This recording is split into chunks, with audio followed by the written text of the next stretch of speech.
कि जहाँ इतनी बड़ी मात्रा में, भारी मात्रा में पर्यटक गए हैं घूमने के लिए और वहाँ कोई पुलिस और कोई सेना का आदमी नहीं था। अभी आज इन्होंने एक्सेप्ट किया और बल्कि जो तर्क दिया है केंद्र की सरकार ने वहाँ पर आर्मी या पुलिस ना होने का जो तर्क दिया, वो तर्क गले से नीचे नहीं उतर रहा है। ये एक नैरेटिव बनाया जाता है धर्म पूछ के मारा, तो धर्म पूछ के मारने से और ये कहने से मोदी को बता देना, इससे किसको फ़ायदा होना है? कहीं इसके पीछे कोई राजनीतिक साजिश तो नहीं है? ये भी तो एक सवाल पैदा होगा ना, क्योंकि भारत में रहने वाले सभी लोग किसी भी जाति धर्म के, वो भारत के नागरिक हैं, और जो नफरत फैलाते हैं वो किसी भी जाति धर्म के हों, वो आतंकवादी हैं। हिंदू खतरे में तो हिंदू ही तो मर रहा है ना, हिंदू खतरे में तो हिंदू ही, ज्यादातर हिंदू ही मर रहा। हमारे जो आर्मी के जवान है सब हिंदू है, वे मर रहे। पहलगाम में जो घटना हुई है उसको लेकर पूरे देश में गुस्सा और रोष है कि आखिर जो सरकार कड़ी कार्रवाई की बात करती है, लगातार पुलवामा हुए उसके बाद ये पहलगाम हुआ और जिस प्रकार से वहाँ पे इतनी संख्या में लोग थे लेकिन सुरक्षाकर्मी वहाँ नदारद थे और इस घटना के बाद जो वहाँ जो प्रबंध होना चाहिए था वो भी मिलने में काफ़ी समय लगा, नहीं तो कुछ और जाने बचाई जा सकती है। हमारे साथ बातचीत करने के लिए राजेंद्र पाल गौतम जी हैं। सर, क्या कहना चाहेंगे? लगातार जो है पुलवामा के बाद अब पहलगाम में भी ये घटना हो गई है और एक सवाल ये भी बन रहा है कि धर्म पूछकर लोगों को गोली मारी गई है, लेकिन सुरक्षा में चूक, ये भी एक बहुत बड़ा सवाल है। देखिए, सबसे पहले तो मैं जो परिवार जिन्होंने अपनों को खोया है उनके प्रति संवेदना व्यक्त करता हूं और साथ ही साथ पूरा देश उन परिवारों के साथ खड़ा हुआ है और आर्मी के साथ, फोर्स के साथ खड़ा हुआ है। लेकिन केंद्र सरकार तो स्वीकार कर ही चुकी है कि सुरक्षा में चूक हुई है और सवाल ये पैदा होता है कि पुलवामा में जो हुआ था उसको 5 साल से ज़्यादा हो गए और हमारी देश की इतनी सक्षम जांच एजेंसियां होने के बावजूद आज तक भी ये पता क्यों नहीं लगा पाई कि पुलवामा किया किसने, कौन सी ताकतें पीछे थी। वो एक संदेह बन के रह गया है। कई बार लगता है जैसे जब चुनाव आता है तो उसके इर्द गिर्द इस तरह की घटना होती है जो फिल्मों में हम देखते हैं कि उसके पीछे कई बार राजनीतिक ताकतें भी शामिल रहती हैं, चाहे वो भारत में बैठी हो चाहे भारत से बाहर बैठी हो। लेकिन ये जो पहलगाम में हुआ, सबसे ज़्यादा शर्मनाक ये है कि कश्मीर के चप्पे चप्पे पर आर्मी और पुलिस रहती है। मैं खुद कई बार कश्मीर गया हूँ, श्रीनगर भी गया हूँ, लेह लद्दाख भी गया हूँ। हर थोड़ी दूरी पर वहाँ आर्मी और पुलिस रहती है, जो भी गाड़ियाँ गुजरती हैं उनकी जांच भी होती है। ऐसा कैसे हो गया कि जहाँ इतनी बड़ी मात्रा में, भारी मात्रा में पर्यटक गए हैं घूमने के लिए और वहाँ कोई पुलिस और कोई सेना का आदमी नहीं था? अभी आज इन्होंने एक्सेप्ट किया और बल्कि जो तर्क दिया है केंद्र की सरकार ने वहाँ पर आर्मी या पुलिस ना होने का जो तर्क दिया, वो तर्क गले से नीचे नहीं उतर रहा है। उन्होंने कहा है कि चूँकि जो यात्रा पहलगाम से शुरू होती है वो अभी होने वाली है बाद में, और इन्होंने पहले ही वहाँ यात्रियों ने जाना, घूमना शुरू कर दिया और तब तक सरकार को पता नहीं था कि यात्री जा रहे हैं, इसलिए वो इंतज़ाम सरकार नहीं कर पाई, सुरक्षा के इंतजाम। तो ये तो कोई डाइजेस्टेबल नहीं है। कहीं भी आवाजाही होती है कश्मीर के अंदर और सरकार को पता ना हो, फिर सरकार क्या है? कुछ समय पहले प्रधानमंत्री मोदी का भी दौरा वहाँ होने वाला था, वो भी रद्द हो गया था और इनपुट है कि रेकी करके गए। इसीलिए तो ज़्यादा और भी ज़्यादा सवाल पैदा हो रहे हैं कि दौरा था, रद्द क्यों हुआ। और दूसरी बात है, इसको हिंदू मुसलमान का एंगल देना तो और भी ज़्यादा शर्मनाक है, क्योंकि ये देखने में आया है, लोगों ने जो प्रत्यक्षदर्शी है उन लोगों ने बताया कि वहाँ बचाव की कार्रवाई में जो वहाँ के लोकल लोग हैं, जो खच्चर को लेके लोगों को ऊपर लेके जाते हैं, उन लोगों ने और वहाँ के स्थानीय लोगों ने उनकी जान बचाने में बहुत अहम भूमिका निभाई है। यहाँ तक कि उनमें से कुछ की जान भी गई है। तो उसके बाद उसको हिंदू मुसलमान का एंगल देना, ये तो और भी ज़्यादा शर्मनाक है। देश में अशांति पैदा करने वाला है, दुख पैदा करने वाला है। क्योंकि यहाँ तो हम देख रहे हैं कि जाति पूछ के लोगों को हत्या हो जाती है, थूक चटाया जा रहा है, कहीं पेशाब किया जा रहा है। तो ऐसा कोई भी व्यक्ति जो जाति और धर्म पूछ के हत्या करता है, या सबसे पहले तो ये समझो कि एक टेरर क्रिएट करना है, एक आतंक पैदा करना है, लोगों में डर का माहौल पैदा करना है, तो वो चाहे कश्मीर में हो, चाहे भारत के किसी भी हिस्से में, जो भी आतंक पैदा करे, जो भी भय का माहौल पैदा करे, मैं समझता हूँ वो आतंकवादी है और उसको बेहद सख्त सज़ा भारत के संविधान के दायरे में कानून के तहत होनी चाहिए। सोशल साइट्स पे एक जो नैरेटिव सेट किया जा रहा है कि जात नहीं धर्म पूछ के मारा। मैं कहता हूँ कि मैं मान लेता हूँ वहाँ धर्म पूछ के मारा, लेकिन क्यों? उससे फ़ायदा किसको होना है? कौन हीरो बनेगा? इसको भी नज़र रखने की ज़रूरत है। अगर ये एक नैरेटिव बनाया जाता धर्म पूछ के मारा, तो धर्म पूछ के मारने से और ये कहने से मोदी को बता देना, इससे किसको फ़ायदा होना है? कहीं इसके पीछे कोई राजनीतिक साजिश तो नहीं है? ये भी तो एक सवाल पैदा होगा ना, क्योंकि आतंकवादी का कोई जाति या धर्म होता ही नहीं है। आतंकवादी होता है, उसका काम आतंक पैदा करना होता है। वो हत्यारे हैं, उनको सजा होनी चाहिए। लेकिन बीजेपी समर्थक इस पे तो कहती है कि ये मुस्लिमों का तुष्टीकरण कर रही है कांग्रेस। नहीं, ये पॉलिटिकल फायदे के लिए भारतीय जनता पार्टी के लोग हर मुद्दे पर राजनीति करते हैं। शर्मनाक है, ये बेहद दुख की बात है। भारत में रहने वाले सभी लोग किसी भी जाति धर्म के, वो भारत के नागरिक हैं, और जो नफरत फैलाते हैं वो किसी भी जाति धर्म के हों, वो आतंकवादी हैं।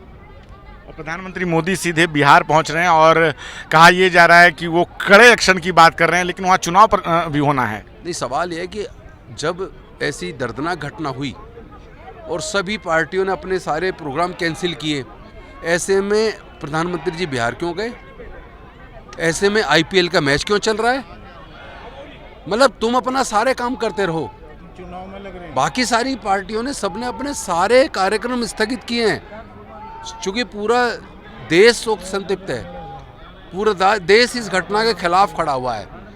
पूरा देश मृतकों के परिवारों के साथ संवेदना व्यक्त कर रहा है। पूरा देश आर्मी के साथ, जांच एजेंसी के साथ खड़ा है। और ऐसे में कुछ लोग आज भी राजनीति कर रहे हैं, और जो लोग जिनको पैसा बनाना है वो अपना क्रिकेट खेल रहे हैं, और उसके मालिक जो हैं वो आप जानते हैं कौन लोग हैं।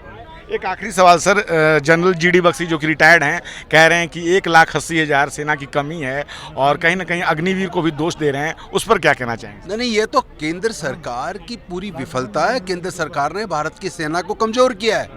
अग्निवीर योजना लाना और पूरे देश के विरोध के बावजूद उस पर डटे रहना, युवाओं को पूरी तरह दरकिनार कर देना, आर्मी के ज़रूरतों को दरकिनार कर देना, ये शो करता है कि भारतीय जनता पार्टी एक जिद्दी और एक हठधर्मी नेतृत्व के तहत चल रही है, और वो अपने हठधर्मिता के तहत ही देश को चला रहे हैं। देश को कितना ही नुकसान हो जाए पर उनकी नाक नीची ना हो जाए। चलिए ठीक है सर, आपने शुक्रिया। सर एक बात बताओ, हाँ, बताएं। जब ये बताओ कि वहाँ टूरिस्ट जाते हैं और ये बाबा जियों को तो जेट सुरक्षा दे रखी है, और वहाँ सुरक्षा का कोई इंतजाम नहीं है। ये किसकी गलती है? सरकार की गलती है, नाकामी की गलती है। हमारे टूरिस्ट जा रहे हैं, हमारे मतलब देश के जवान मर रहे जा रहे हैं, जब आम जनता, निर्दोष जनता मारी जा रही है, और वो अपने प्रचार में लगे हुए हैं। सरकार बोली कि हम कड़े एक्शन लेंगे। कोई कड़े एक्शन नहीं। वहाँ कहते थे, पहले भी कहते थे आके 1 से 1 मरेगा 10 सिर लाऊंगे। अभी तो एक ना लेकर आए। 27-28 घटना होली जब से बाद में एक तो कोई मार के ना लाया, और हमारे हिंदू ही मर रहे हैं, ज़्यादातर हिंदू ही मर रहे हैं वहाँ भी। क्या उन्हें सुरक्षा की चूक नहीं है क्या? बीजेपी तो लगातार इस बात को कहती है कि हिंदू खतरे में है। हिंदू खतरे में तो हिंदू ही तो मर रहा है ना। हिंदू खतरे में तो हिंदू ही, ज़्यादातर हिंदू ही मर रहा। हमारे जो आर्मी के जवान है सब हिंदू हैं, वे मर रहे हैं। हमारे जो निर्दोष आदमी, जो बेचारे 26-28 आदमी मरे हैं, उनकी क्या गलती थी? क्या उन्हें पता नहीं था कि सुरक्षा हमें करनी चाहिए? प्रधानमंत्री मोदी ने कहा है कि कहीं भी धरती पे होंगे, बचेंगे नहीं। मोदी कहने को कुछ है और करने कुछ है। 1.5-2 लाख कम कम आर्मी में वैकेंसी है, क्यों नहीं भरी जा रही? वे ये मुझे जवाब दो, क्यों नहीं भरी जा रही? 4 साल के तुम आर्मी में भर्ती कर रहे हो, 4 साल के लिए हो, वो आर्मी होती है 4 साल की। कहीं ना कहीं पैसे बचाने के चक्कर में देश की सुरक्षा का सवाल है। तो मतलब जनता को, हम तो निर्दोषों को मरवा दो और पैसे बचा लो, अपने राज करो। हम वहाँ बिहार में तो इलेक्शन में, चुनाव में तो चले गए, और वहाँ नहीं गए। अगर वहाँ ऐसे होते, वहाँ क्यों नहीं गए? ये इन्हें अपने चुनाव के जीतने की है, हिंदू मुस्लिम करने के लिए। धर्म पे गोली मरी है, उसका कोई इंतजाम नहीं है उनके पास में। जनता मरवाने के लिए हो। जितना से श्रीमान जी मोदी जी मरे, वो मोदी जी सीट पकड़ी है, उससे हर कदम पे आदमी मर रहा।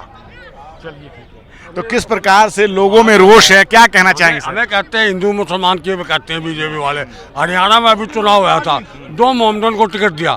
हरियाणा तो हिंदू मैक्सिमम हिंदू है और दोनों को हालत क्या हुई, एक 1 लाख वोट से आ रहा है, एक 72,000 वोट से आ रहा। हिंदुओं ने भी मुसलमान ये सोचा जब देना है मुसलमान को है तो पहले वाले विधायक को क्यों ना दे।